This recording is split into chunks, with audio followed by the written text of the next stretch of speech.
ഇന്ത്യക്ക് വലിയൊരു ഭീഷണി ഉയർത്തിയിരിക്കുകയാണ് ഇപ്പോൾ ബംഗ്ലാദേശും പാകിസ്ഥാനും സംയുക്തമായി. ഇപ്പോൾ വരുന്ന റിപ്പോർട്ടുകൾ അനുസരിച്ച് പാകിസ്ഥാൻ ആർമിയിലെ ഉന്നത ജനറലായിട്ടുള്ള ഒരാൾ അയാൾ ബംഗ്ലാദേശ് സന്ദർശിക്കുകയാണ്. അയാൾ എന്തിനാണ് ബംഗ്ലാദേശ് സന്ദർശിക്കുന്നതെന്ന് ചോദിച്ചു കഴിഞ്ഞാൽ ബംഗ്ലാദേശിലെ ചിക്കൻ നെക്ക് ഇൻസ്പെക്ട് ചെയ്യുകയാണ് പാകിസ്ഥാൻ ഇയാളെ വിട്ട് എന്നാണ് നമുക്ക് മനസ്സിലാക്കാൻ സാധിക്കുന്ന ഒരു കാര്യമെന്ന് പറയുന്നത്. ബംഗ്ലാദേശ് രൂപീകൃതമായതിനു ശേഷം യൂനിസിൻ്റെ കാലത്തെ പോലെ പാകിസ്ഥാൻ സൈന്യത്തിന് ധാക്കയെ വളരെ അപൂർവമായി മാത്രമേ ധാക്കയിലേക്ക് കടക്കാൻ സാധിക്കുമായിരുന്നുള്ളൂ.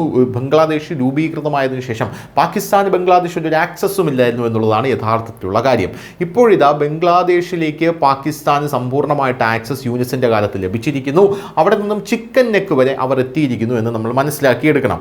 യൂനിസ് പാകിസ്ഥാൻ സൈന്യത്തിന് രാജ്യത്തിൻ്റെ വാതിലുകൾ പൂർണ്ണമായും തുറന്നിട്ട് കൊടുത്തു. പാകിസ്ഥാൻ സൈന്യത്തിലെ രണ്ടാമത്തെ ഉയർന്ന ജനറലിൻ്റെ ധാക്കയിലെ സാന്നിധ്യം ഇതിന് തെളിവാണ്. പാകിസ്ഥാൻ്റെ joint chief of staff committee chairman general Sahir Shamshad Mirza October 24 രാത്രി എമിറേറ്റ്സ് എയർലൈൻസിൻ്റെ വിമാനത്തിൽ ധാക്കയിലെത്തി. ഇന്ത്യയെ അറിയിച്ച ചിക്കൻ നെക്ക് സന്ദർശിക്കാൻ അദ്ദേഹം പദ്ധതി ഇടുന്നതായിട്ടുള്ള റിപ്പോർട്ടുകളാണ് ഉള്ളത്. എന്തായാലും ജനറൽ ഷംഷാദ് മിർസ ധാക്കയിലെത്തിയത് 6 അംഗ സംഘത്തോടൊപ്പമാണ് എന്നുള്ള റിപ്പോർട്ടുകൾ പുറത്തു വരുന്നു.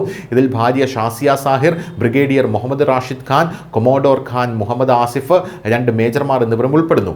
ധാക്കയിലെ റാഡിസൺ ഹോട്ടലിലാണ് അദ്ദേഹം താമസിക്കുന്നത്. Army chief field marshal Asim മുനീറിന് ശേഷം പാകിസ്ഥാനിലെ ഏറ്റവും ശക്തനായിട്ടുള്ള രണ്ടാമത്തെ വ്യക്തിയായിട്ടാണ് ഇയാളെ കണക്കാക്കുന്നത്. എന്തായാലും ഇന്ത്യയുടെ ചിക്കൻ നെക്ക് സന്ദർശിക്കാനുള്ള ഒരുക്കങ്ങൾ ഇയാൾ നടത്തുമ്പോൾ ഇന്ത്യ ഇതിനെ എങ്ങനെ പ്രതിരോധിക്കും അല്ലെങ്കിൽ എങ്ങനെ നോക്കിക്കാണും എന്നുള്ളതാണ് പ്രധാനപ്പെട്ട കാര്യം. News desk news India Malayalam.